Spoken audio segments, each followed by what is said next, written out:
What's going on, everybody? Welcome back. We got a holiday week here. We got the 4th of July here in the United States of America tomorrow. That is a holiday. Today's Wednesday, and I'm about, 8 hours from diving into, 700 beers and 15 burgers and hot dogs, whatever. Just be super American. But guess what? The world of MLS, the news, transfer stuff, it doesn't stop. So I figured that maybe we'll just rip off a quick news video here on the morning of July 3rd before I start getting into the celebration festivities and a little men's league soccer tonight. But that's besides the point. Today, we've got a lot of news to get into. Thiago Almada, Caleb Wiley, Oscar to MLS, maybe? I don't know. New Revs, DP, Target, and a little bit with Duncan McGuire and some more. But first, shout out to Live Breathe Football. They did a collaboration with all 29 MLS teams.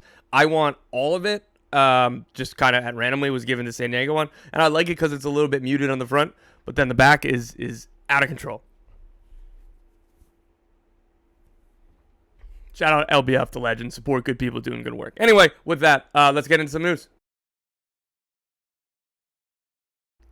First up, Thiago Almada. This should be almost the last time we talk about him on this channel. It's getting a little emotional. I spent every single transfer window just saying the same thing over and over again. Will the offers come? What's going to happen? Who knows? I don't know. I've talked to people. They say this. I don't know. So, Thiago Almada. We almost got some finality to it. Thiago Almada is about to sign with Eagle Football Holdings. He's going to start with Botafogo and then go to Lyon in the winter. The deal is worth $21 million up front with add-ons that could take it up to $30 million. Now, some of the context that I've been told, Atlanta United feels extremely confident that this deal will get to $25 million, no doubt, with those add-ons, and it still can get to $30. What does that mean in terms of the all-time fee? It's a little bit murkier than I thought it was. Turns out that the widely reported $27 million figure for Miguel Almiron included add-ons.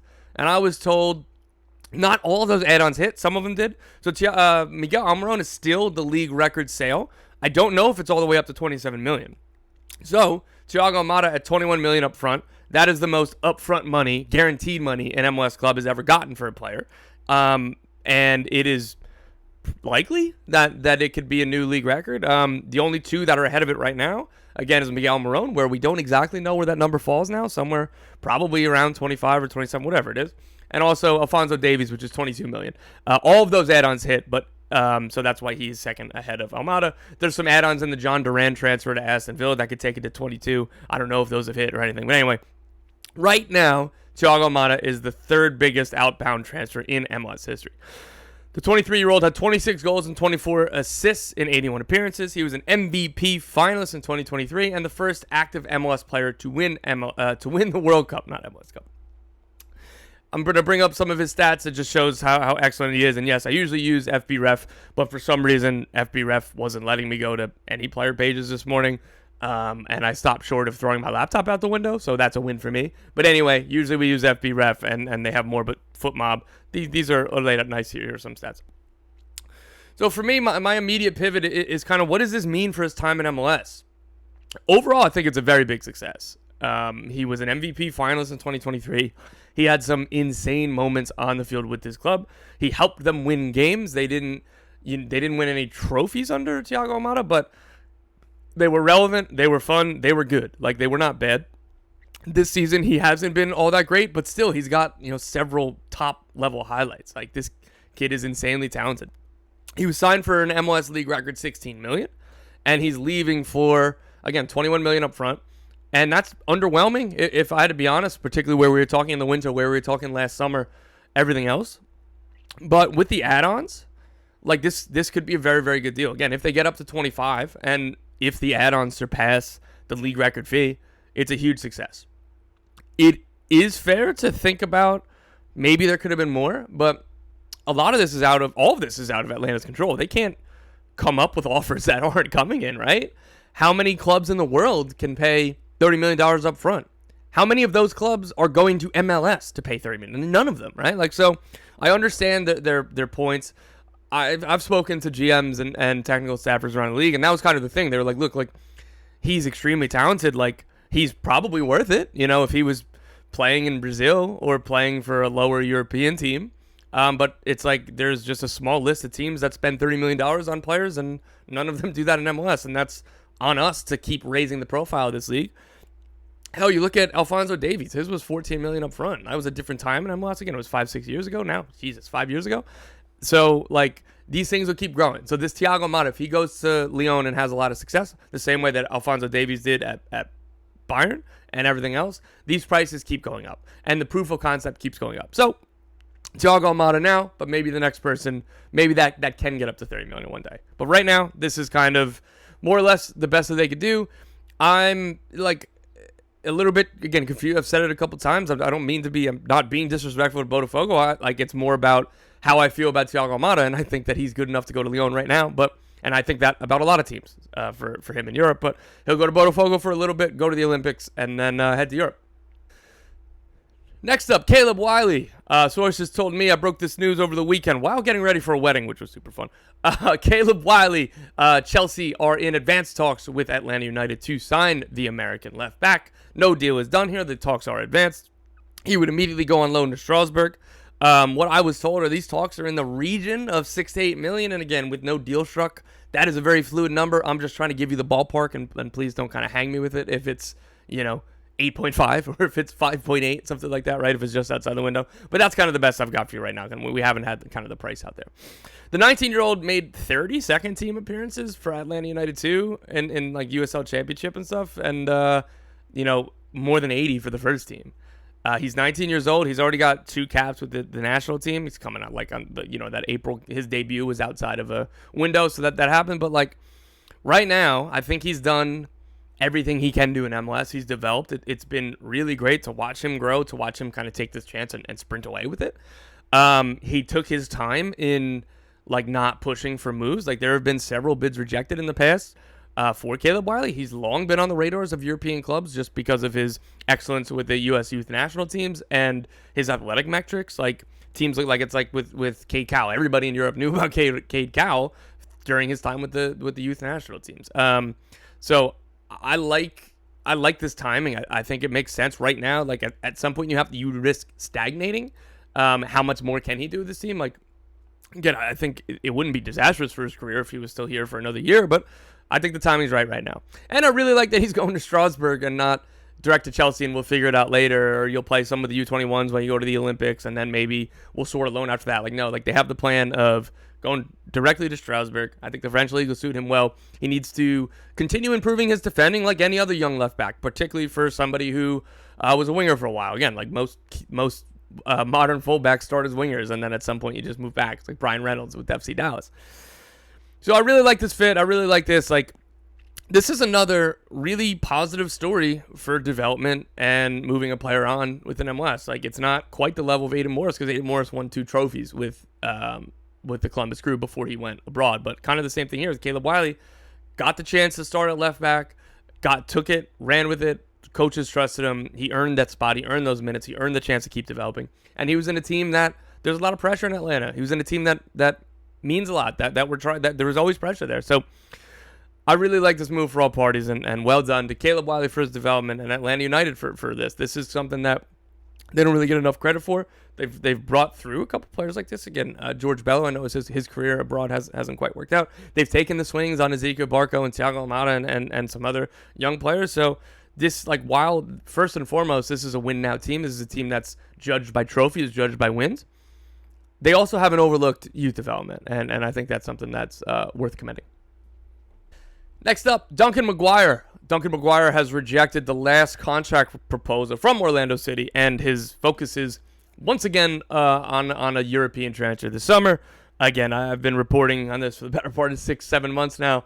Contract talks have not been super positive. They've kind of left the table, come back to the table. They're trying to keep that relationship between his representatives and the club at what it is. But again, right now, the two parties could not come to an agreement on a new contract. And Duncan McGuire, once again, is looking to Europe. Again, this could have all been hypothetical, because if Blackburn didn't screw up paperwork, if Blackburn didn't first pull out of a deal and then screw up paperwork after a deal was done, after a medical was done, he would be in England right now. So it's frustrating for all parties. Orlando's stance is clear. He's our leading goal scorer.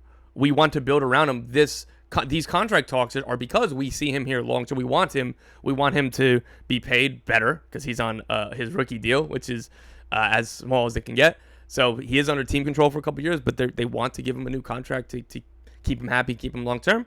But they couldn't find an agreement, and the player now is again looking abroad.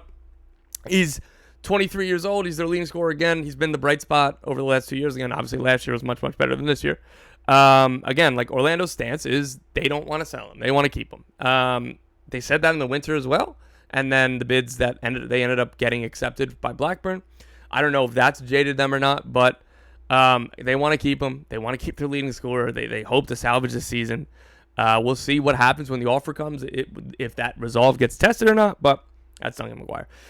The FB ref stats here, I don't think does much justice on his off-the-ball movement, both in possession and out of possession. So like this, again, this just looks like he's a target forward who just scores goals and doesn't do much else. Again, Duncan McGuire, there's Sheffield Wednesday and several other clubs have shown interest. No offers to my knowledge, really. There was one from Poland that was like a joke. I don't even really consider it an offer just because it was like the things with when Nuhu was at the top of his game with Seattle. They were like, yeah, I mean, there have been offers, but it's been like a free loan and we cover half of his salary. So it's like, oh, you want me to give you my best defender and we pay half of his salary just for the privilege of him to go play somewhere else? Get out of here, right? So anyway, none of the offers have been serious that have come in for Duncan McGuire this summer. So that's kind of where things stand with Orlando City and Duncan. Next up, Thiago Gomez. I know that this news isn't entirely fresh, but I realize I haven't done a YouTube video since I broke the news, so let's go back to it. Brighton and Hove Albion made a bid for Inter Miami and Paraguay international midfielder Thiago Gomez. Miami have asked for $25 million for the player. I'm confident that a bid of like $15 million would get it done. The Brighton bid was not $15 million, so nothing is done yet. Haven't heard any updates on this front, but we'll see where it comes. West Ham have also had interest in Thiago Gomez, so this is a player that, again, known commodity abroad. He's got 7 caps with the Paraguay senior national team. He would have had to choose between Copa America and the Olympics if he didn't get hurt. Like, he's a senior Paraguay international who's just eligible for the Olympics. He captained the U23s at Olympic qualifying. He was phenomenal in that tournament this winter. So he will go to the Olympics now. If he's still with Miami, that's absolutely the plan. I feel like if he went to Brighton, I'd be surprised if they said no, you can't go. But that's nothing that I've been told. That's just speculation. Gomez returned from a long-term ankle injury last weekend. He played 80 minutes, so he's fit. He's ready to go again. For me, hopefully Miami can keep Thiago Gomez for the rest of the season and try to structure a deal of, hey, we agree it now. It goes through on January 1st because he's perfect around Lionel Messi and company, and he's important to this team. And I hope that they can win a trophy and for somebody like him to be able to be here for the trophies being won. But that's just me, and maybe that's just romantic, and that's trying to kind of thread the needle too perfect. The other side of this is Brighton being like, if we put up $15 million, we're taking him right now. And if I was Brighton, I would say the same thing. So I don't know what's going to happen here. Thiago Gomez is a really talented player. I'm told that Brighton see him as an 8, which I like a lot. I think that's his perfect position. He's been excellent as a space interpreting winger. He's not playing as a traditional winger for Miami right now because of all the gravity that Messi pulls, that Busquets pulls, and everything else. And you have Alba kind of running, overlapping on the left wing. When Thiago Gomez is playing left wing for Miami, he's intelligent and he's super athletic and he's super. He's got a really good engine. So those 3 traits have made him really perfect to be around Messi because he finds space well because he knows where to go. He's got a very good brain and he can cover a lot of ground and he can make up. So I love his fit with his team, and I hope that it stays for the rest of the season. But look, when a Premier League club like Brighton of all clubs who are renowned for their talent identification, particularly for unconventional markets for the Premier League. And right now, MLS is an unconventional market for the Premier League for a 21-year-old, maybe not for 18-year-olds anymore. But still, he's still young. But I've talked to scouts for big Premier League clubs that are looking at North America, and I'm like, what are you looking for? And it's 18-year-olds. We're not trying. If I recommend a 21-year-old, they unless that they're Thiago Almada or somebody like Thiago Gomez, it's they probably don't really want them. For these top the top 6 clubs or whatever, right? So I find that to be interesting. So I would love this move, and hopefully this can happen. Hopefully it happens in the win. Next up, Luca Langoni and the New England Revolution. Sources tell me that the reports that the New England Revolution are having talks for Luca Langoni are indeed real. These the talks are advanced, but it was described to me as nothing is imminent, nothing is close, and we don't know if it's going to happen because these deals are never easy. They're complicated, particularly with Boca Juniors. The 22-year-old winger, he's only played about 3,000 career minutes, but it's really hard to break into Boca Juniors, and he hasn't kind of gone on loan somewhere. As I'm pulling up right now, he's a very versatile player. So I think that helps a lot for any MLS team, but particularly this one. They just placed Tomas Chancalay on the season-ending injured list, which opens a DP spot. And also looking just at his kind of positions, he won't block Esmir because he can play center forward if they need to. Or if Giacomo Veroni's playing well, you could keep him at the wing. So it reminds me of like a Chancalay profile in that he can play center forward, he can play on the wings, he can play through the middle. And that's going to be really, really useful if they get this deal done. Again, I want to stress nothing is close, nothing is imminent. And sources have not been talking to me as if it's a foregone conclusion. I would say more like 50-50, right? Who knows what happens? We'll see. But again, the talks are real, and I thought that was worthwhile to confirm. And the New England Revolution they had just snapped a 4-game winning streak. They've woken up. They've had some good performances, obviously, against Columbus. Was not good in the most recent one, but there's plenty of time left in the season. And look, any team with Carlos Hill and then kind of a defensive unit that has Dave Romney, Arriaga, Polster, Brandon Bye, Dwan Jones, all this, it's going to, I'm going to probably give them the benefit of the doubt for as long as I can until, they're mathematically out or, too far gone. So, look, man, never say never with this team. All right, last one for me. Oscar, MLS. Yes, the Brazil international that has been in China since 2017 when he made the shock move to leave Chelsea. He has stayed as a one-man club with Shanghai. He has been offered around to MLS clubs. His contract expires this winter. I was told one club showed some real interest, but ultimately not going to happen. What I was told, he wants to come to MLS. He obviously wouldn't be cheap, but from what I've been told, it's not crazy expensive. So this is still ongoing. I don't know if I would call anything likely, but we'll see. And, the content creator in me really hopes it happens because I think the league would be more fun with Oscar. Again, he's 32 years old. He's been in China since leaving Chelsea. 8 goals and 14 assists in 16 appearances this year. He's, we can talk about, I don't know what the level of the Chinese Super League is, but dude's putting up numbers, and I'm sure he's still extraordinarily talented. It won't be Atlanta United, and I only point that out because when I was told about this, I immediately turned to Atlanta. I was like, is it you? Thiago Almada's leaving. You guys have the money. You're a big club, all this, right? It made sense. And Atlanta told me, no, it's not them. So that's kind of where that stands. And I'm not going to go down club by club just because, that just felt like an obvious deduction and something that I asked. For me, clubs he would make sense for. I'm going to keep Atlanta in here. But Atlanta, Chicago, if they get rid of Shaqiri, why not? At DP, that could help kind of create for Hugo Kuipers and everything else. I think he could play with Brian Gutierrez underneath Hugo Kuipers, maybe add some more goals to this team as well. He can be kind of a combo. He's primarily a chance creator, but my man can score goals. Charlotte FC, they have the defensive structure to they need the piano player, a special player to play as a number 10. That would be a lot of fun. We'll see what happens. I know that they're focused on the DP number 9 first, so this would have to wait until Karol Swiderski. Again, if there's anything here, I'm just saying teams that I think would make sense. And then another one, Real Salt Lake. If Oscar can promise or write something in his contract, I'll cover X amount of ground defensively, or this contract is void. Maybe it would make sense there. I don't know. I'm just looking at very good teams who have an open DP spot. Not very good teams. I don't mean to give you crap here, Chicago and Atlanta, but Charlotte and Real Salt Lake was more or less good teams, have a DP spot open, have the money for Charlotte's case for sure. So I hope it happens. Some Chelsea fans in my life have texted me to say I really hope it happens too. So we'll see kind of where that one goes, but that's where things stands with Oscar and MLS. All right, folks, that'll do it today for me. Happy 4th of July to all who celebrate. No soccer-wise on Thursday because it's 4th of July. We'll be back next week. Friday, I'm going to have a little bit of news for you, a little bit of personal news. I'm going to do that stupid personal news tweet. But I've kind of been hinting at it at the end of a couple of these videos saying that I'll have something to talk about soon, and hence why things have been a little bit slow around here. I've been figuring out a couple things. So exciting times. And again, I appreciate you all. Again, please let me know. I'm trying to not repeat myself a ton from soccer-wise to here or whatever else. So let me know what kind of videos you want. One day at some point, it's tough in the summer because any free time, I just try to go to the beach. But at some point, I do want to do another Football Manager 24 save. So let me know what you guys think in terms of what kind of save I should do. I've thought about, I don't know, putting an MLS team into like the championship and just playing out the save from there. I don't know. Something like that would be fun. I don't want to run another like MLS save.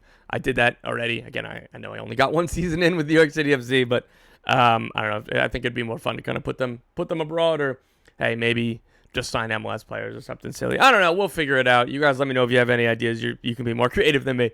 I appreciate it. Talk to you next time.